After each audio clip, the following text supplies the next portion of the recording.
итгэлийг юутай зөвлөх вэ? Ямар амжилт. Оо тэгээ ямар уулгараад тийм.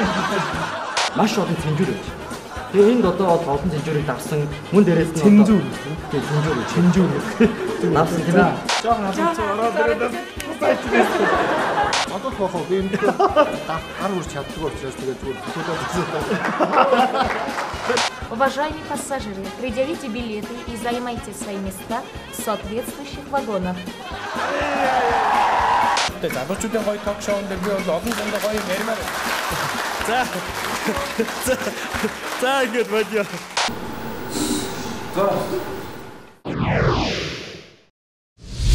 Бид итгэж байна. Залуусын ток шоу. За сайн байцгаана өрхөн үзэгчдээ та бүхэнд энэ сайхан орон мэндийг хүргэж байна. Ингээд би итгэж байна нэвтрүүлгийн энэ удаагийн бөгөөд анхны дугаар эхлэхэд бэлэн болсон байна. За ингээд манай студид нэвтрүүлэгт оролцохоор би итгэж байна болон эр хөдөлгөөний залуучууд хүрэлцэн ирсэн байна.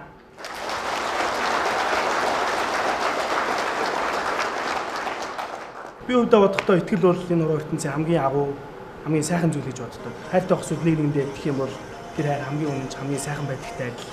Итгэл гэдэг зүйл өнөө энэ залуучууд хамгийн хэрэгтэй байгаа зүйл болов уу гэж бид бодсон юм аа. Ингээд манай нэвтрүүлэгт маш олон залуучуудын төлөөлөл ирсэн гэдгийг та бүхэндээ дуулгая. Ингээд хамгийн анхны зочноо яг сүүлийн үед залуучуудыг байлдан дагуулж байгаа дуучин Akon.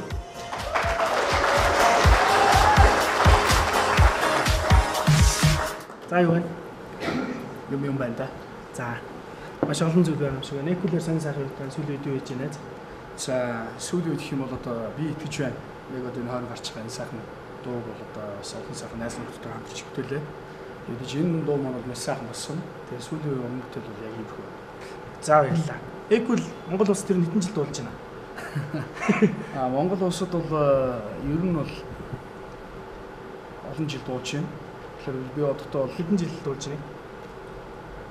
2004 оноос ихтэй одоо хэдэн жил вэ? 2004 оноос. Чи чинь баг 10 жил дуулчих юм шүү дээ. 10 жил чарав биш. 10 жил 8 жил дуулж. Тийм ээ. Ер нь баг 13 он гарч ирнэ. 8 жил.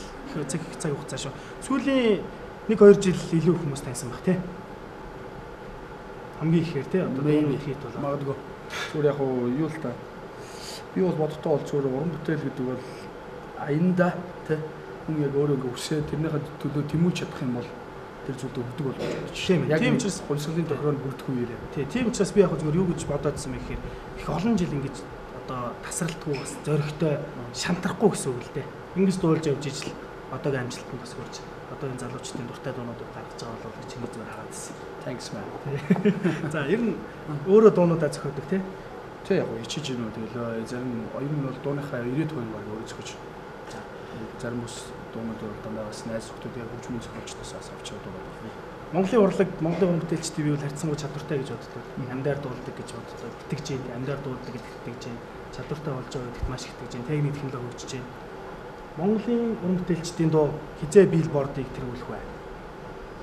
Би бодохдоо бол ер нь бол нэг хэрвээ бид хичээгээд те яг одоо энэ гоё өөрсдөө зүг зүгийн төлөө яг гоё уран бүтээлийг яг хий гэсэн тэр яг зорилгоор те түүнээс шүү ямар нэгэн байдлаар одоо юу гэдэг нэг альва нэг юмд зориулж биш те зориулж гэдэг маань бол одоо жишээлбэл яг те бид нар бол одоо юу гэсэн уран бүтээлч хүмүүс маань дандаа юм бусдыг байлдан дагуулж явах хэрэгтэй гэж би ойлгоод байна. За тэгэхээр бол дандаа өөрсдөө гоё шин санаа гаргаад яг өөрсдийнхөө үндэсний яг урлаг дээр гоё тулгуурлаад тэгээд яг орчин үеийн одоо энэ хэлбэртэйгээ гоё ингэ ойртуулаад ингэ хийх юм бол бидэрт бол илүү тийм нэг үндэснийхээ язгуур одоо тэр юутайгаа те айлгуунуудтайгаа нийлүүлээд явах юм бол илүү бидэрт боломж авах гэж ойлгож байна. Тэгэхээр билбордд бол нэг хэрвээ сайн чих юм бол бид нар нэг 4 жилийн дараа 4 жилийн дараа тий.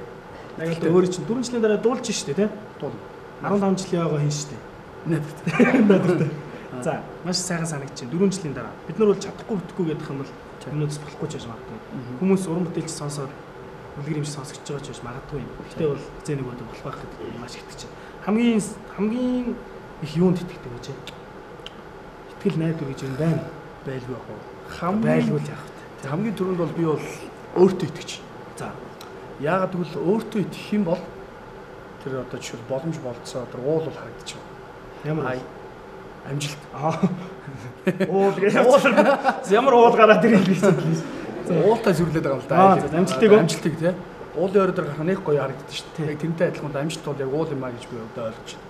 Тэр утгаар бол хүн бол хамгийн дөрөнд өөртөө итгэх хэрэгтэй. За ингээд асуулт асуух нэг хүүхдээ бол ингээд нэвтрүүлгээс олон ч оролцож байна. Өөрөөс чаад тийм ээ. За олон асуулт асуух хүүхдээ бол урж байна. Монголын залуу оддын ингээд төлөөлөгчтэй ирээдүйн одоо Монгол улс ямар болно гэж боддог вэ? Өөрийн дотроо тэгж боддог. Ирээдүйн төсөөлөл нь 12 жилийн дараа ямар болно гэж төсөөж дотроо боддог вэ?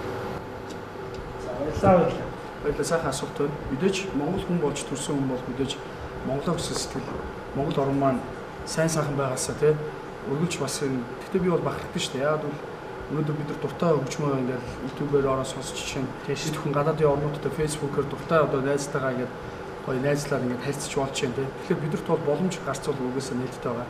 Гэтэ хамгийн гол том хүчин зүйлс маань бид нар өөрсдөө ийм нэгдэлтэй байх юм болов гэж ойлгож байна. Тий.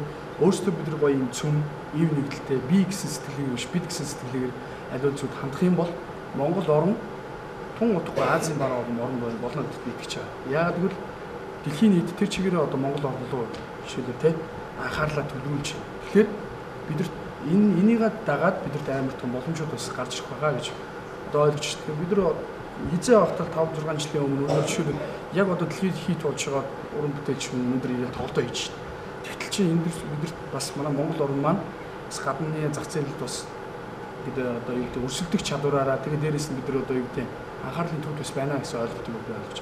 Тийм болохоор магадгүй нэг 10 жилийн дараа те бид нар одоо яг энэ цагийн үеийг гоё зөв өөрчилж чадах юм бол бидэрт бол маш гоё том барилга гэхээсээ илүүтэйгээр те өдөөж бол орчин цагийн үеийг том барилгатай болно. Гэхдээ хүн болгон маань аюу сайхан сэтгэлтэй хүн болгон бие биендээ гоё итгэдэг, бие биендээ гоё хайрладаг, дэмждэг те ойлгодог, нэг нэгэндээ атаархдаг биш те.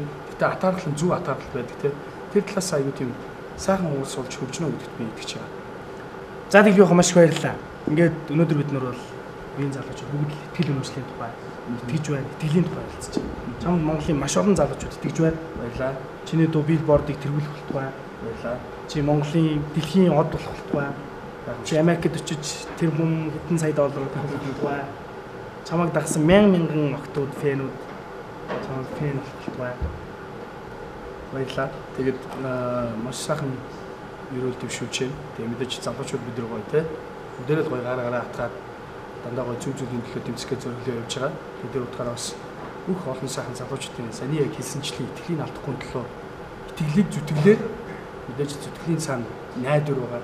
Найдварын цаана гайхамшиг байгаа. Тэр гайхамшигтай сайхан бүтээл төрүүлж бас Монгол орныхоо бас бүх хүмүүст цаг итгэл найдвар төрүүлэх үз сайн уран бүтээж болно. Тэр байх итгэлтэй. За амжилт хүсье нэ. За баярлалаа. Билборд чиний дуу заавал тэгж болно. Тийм ээ, бид итгэж байна. Оюутнууд бидэнд гадаад сурах боломж улам нээлттэй боллоо. Эх орондоо Монгол энзээ хэрэглэнэ гэдэгт би итгэж байна. Махны өн буурна гэдэгт би итгэж байна. Монголын маш олон залуус байртай болно гэдэгт би итгэж байна. Монгол дуу билбордод тэргүүлнэ гэдэгт би итгэж байна. Монгол бүсгүй дэлхийн мэс болно гэдэгт би итгэж байна. Зүгтэж биш зүтгэж, үгүйсгэж биш бүтээж, эх орондоо сайхан амьдарцгаая. Монгол ардын нам.